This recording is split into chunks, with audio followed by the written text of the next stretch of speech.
What happens when two comedy titans collide in the most explosive late-night television meltdown ever caught on camera? You won't believe what unfolds when a routine celebrity interview transforms into a career-ending confrontation that has the entire entertainment industry buzzing. Last night's episode of Jimmy Kimmel Live delivered the kind of raw, unfiltered drama that money can't buy, leaving viewers shocked and social media in absolute chaos. The tension was palpable from the moment Conan O'Brien walked onto the Jimmy Kimmel Live set. What the studio audience expected to be a light-hearted reunion between two comedy veterans quickly morphed into something far more sinister. Kimmel, known for his sometimes abrasive interviewing style, seemed particularly on edge as his guest settled into the interview chair. The first red flag came during Kimmel's opening monologue, where he made several pointed jokes about has-been talk show hosts trying to stay relevant in the streaming era. Comments that many in the audience interpreted as direct shots at O'Brien's recent career moves. As the interview began, Kimmel's usual charm felt forced and artificial. His first question to Conan came loaded with underlying hostility. "So Conan, how does it feel to be back on a real television network after your little vacation in the digital wilderness?" The question landed like a slap across O'Brien's face, and you could see the veteran comedian's expression shift from friendly anticipation to genuine surprise. The studio audience, sensing the awkwardness, offered only scattered, uncomfortable laughter. O'Brien, ever the professional, attempted to deflect with humor. "Well, Jimmy, I've always enjoyed visiting the minor leagues occasionally." But Kimmel wasn't interested in playful banter. Instead of laughing along, he leaned forward with a predatory smile and pressed harder. "That's interesting coming from someone whose show got canceled more times than a gym membership in January." The audience fell completely silent, and several crew members could be seen exchanging worried glances behind the cameras. The conversation continued to spiral as Kimmel seemed determined to undermine his guest at every turn. When O'Brien tried to discuss his latest projects, Kimmel interrupted repeatedly, making sarcastic comments about desperate attempts to recapture past glory and riding on outdated comedy formulas. What should have been a standard promotional interview was rapidly becoming a public humiliation session, with Kimmel clearly enjoying his role as the aggressor. The breaking point came when Kimmel brought up O'Brien's well-documented Tonight Show controversy from over a decade ago. "You know, Conan, I've always wondered, do you ever regret not handling that whole NBC situation with a little more maturity?" The question hung in the air like a toxic cloud, and O'Brien's famous composure finally began to crack. His jaw tightened, his hands clenched slightly, and for the first time in his decades-long career, he looked genuinely angry on television. "Excuse me?" O'Brien's voice carried a dangerous edge that veteran late-night viewers had never heard before.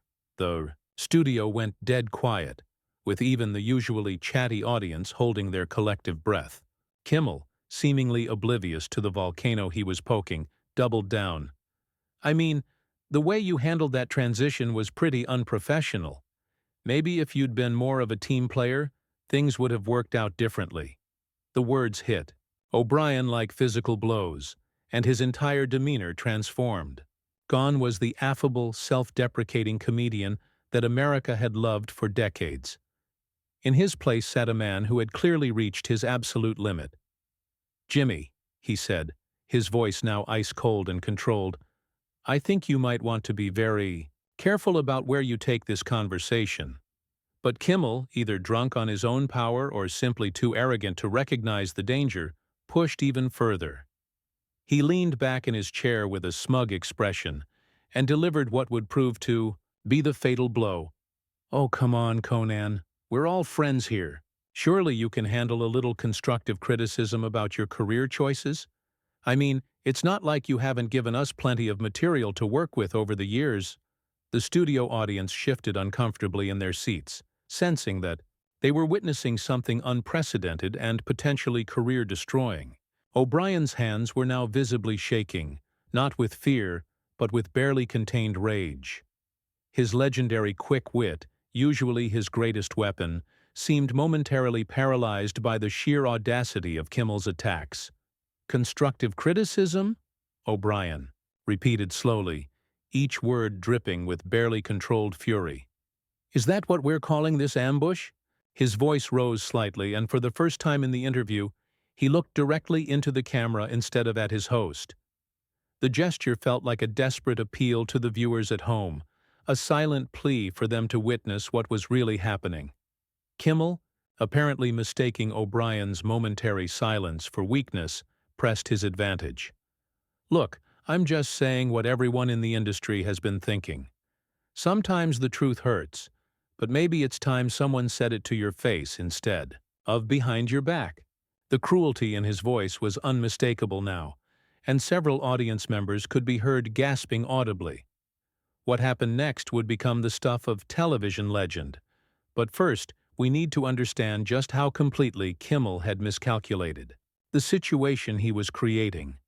O'Brien slowly placed his hands on the armrests of his chair and leaned forward, his famous towering height suddenly seeming more intimidating than comedic.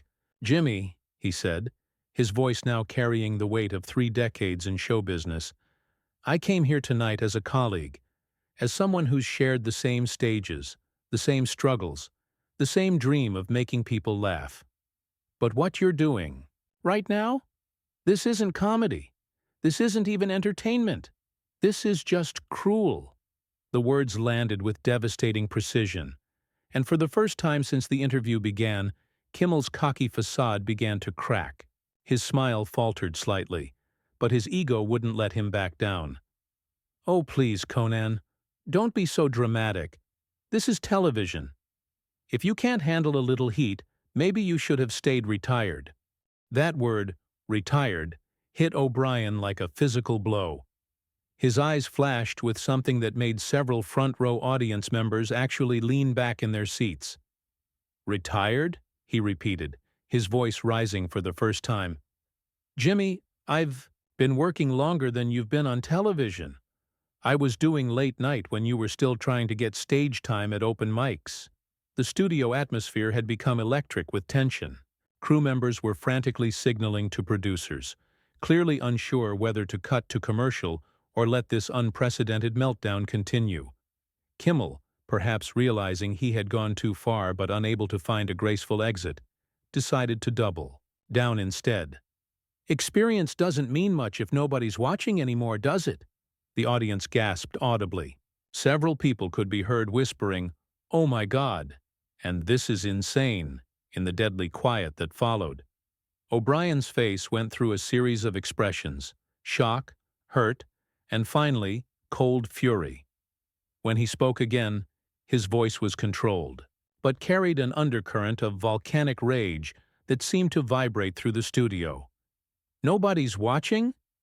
O'Brien stood up slowly, his full 6'4" frame towering over the seated Kimmel. "Jimmy, let me tell you something about watching. When I was fighting for my dream at NBC, taking risks, pushing boundaries, trying to elevate this medium we both claim to love, where were you?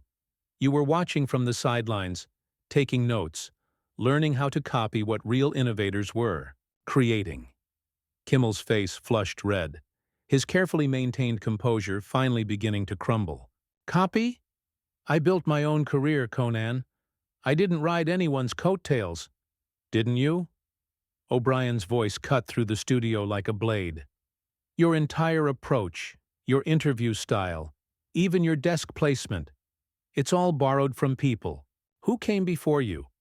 And now you have the audacity to sit there and mock the very people whose work you've been imitating for years." The confrontation had reached a fever pitch, with both men now standing, facing each other across the interview area like gladiators in an arena. The audience sat in stunned silence, many holding up phones to record what was clearly becoming television history. Kimmel's producers were gesturing frantically from the wings, but their host seemed completely oblivious to everything except the man standing across from him. "At least I know how to stay relevant," Kimmel shot back, his voice now shaky with barely controlled anger. At least I don't have to beg streaming services for handouts or resort to cheap podcast gimmicks to stay in the public eye. The words hung in the air like poison, and O'Brien's expression shifted to something that made veteran entertainment reporters later describe it as genuinely frightening. His voice, when it came, was barely above a whisper, but somehow more powerful than if he had shouted. Cheap gimmicks? O'Brien stepped closer to Kimmel's desk, his presence now dominating the entire set. Jimmy, do you want to talk about cheap? Let's talk about building a career on mean-spirited pranks and celebrity humiliation. Let's talk about confusing cruelty with comedy, bullying with entertainment. You want to know what's cheap? This interview, this pathetic attempt to tear down someone who paved the way for your entire career. Kimmel was visibly shaking now, whether from anger or fear wasn't clear. You're out of line, Conan. Way out of line. Am I? O'Brien's laugh was harsh and humorless. I'm out of line for defending myself against your unprovoked attack? For refusing to sit here and let you humiliate me for your audience's entertainment? You invited me here under false pretenses, Jimmy. You lied to me, to my representatives, to everyone involved. This wasn't an interview. It was an ambush. The truth of those words seemed to hit everyone in the studio simultaneously. The audience began murmuring among themselves, clearly realizing they had been complicit in what was essentially a public execution disguised as entertainment. Several people in the front rows looked genuinely uncomfortable, as if they wanted to leave but couldn't tear themselves away from the spectacle. Kimmel, perhaps finally understanding the magnitude of his mistake, tried to regain control. Look, maybe we got off on the wrong foot here. Why don't we just— No.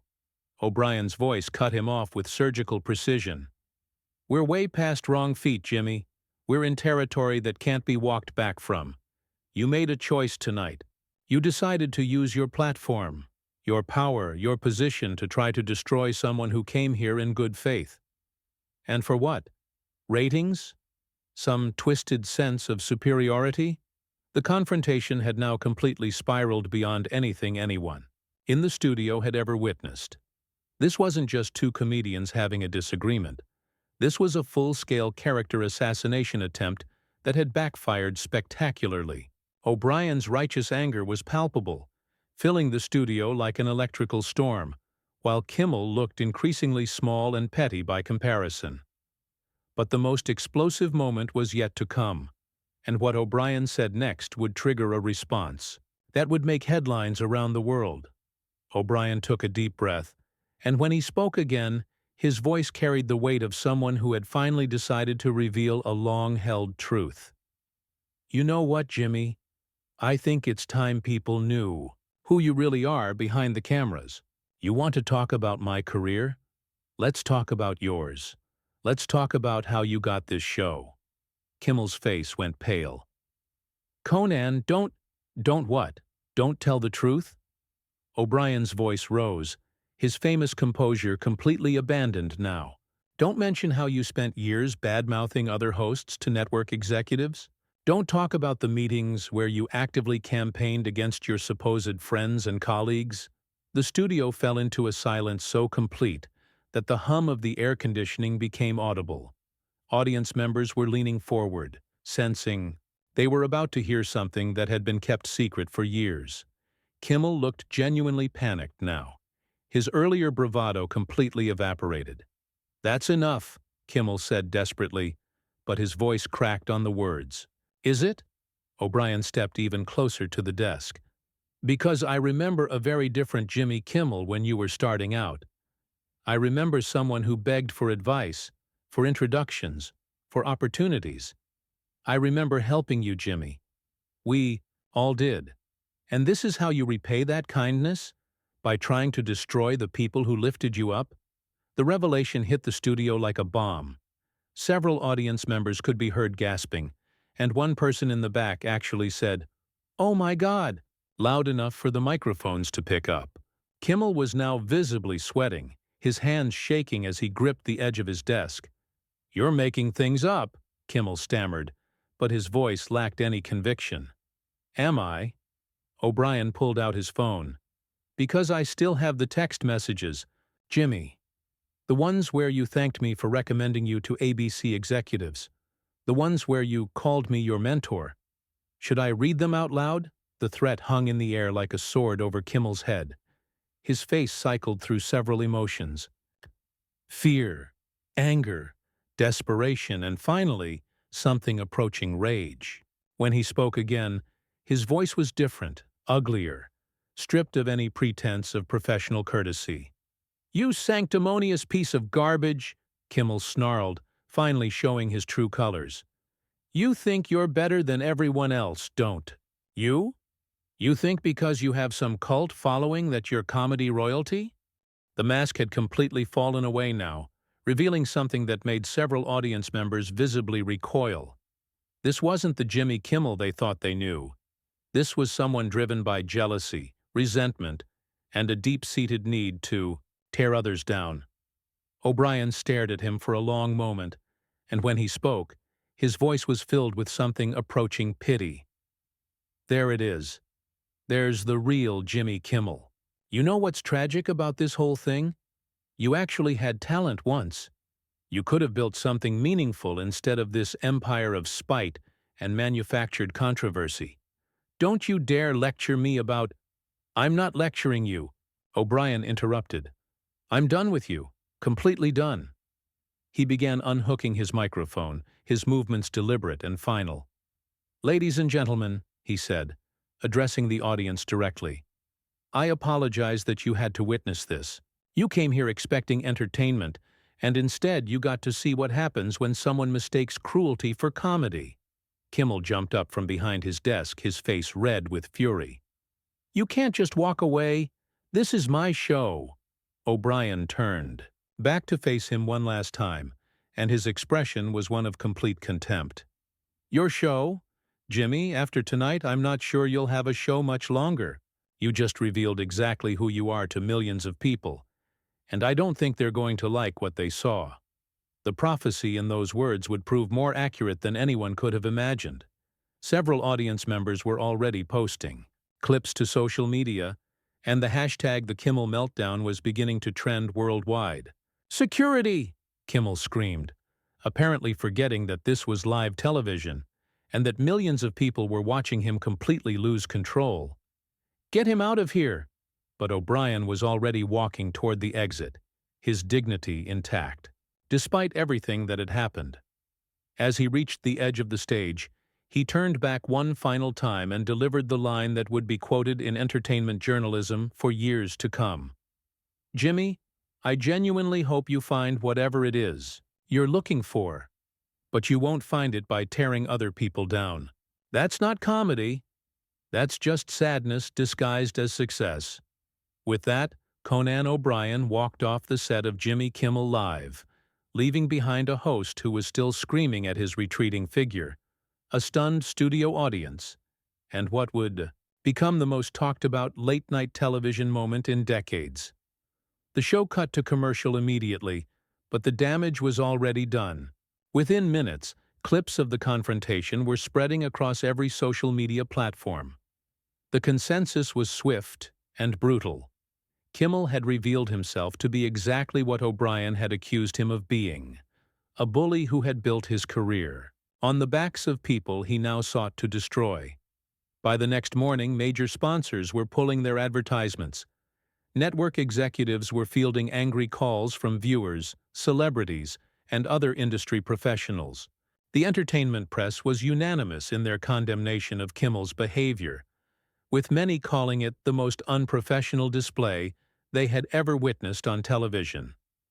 O'Brien, meanwhile, received an outpouring of support from colleagues, fans, and even former rivals who praised his restraint and dignity in the face of an unprovoked attack. His handling of the situation was universally praised as masterful.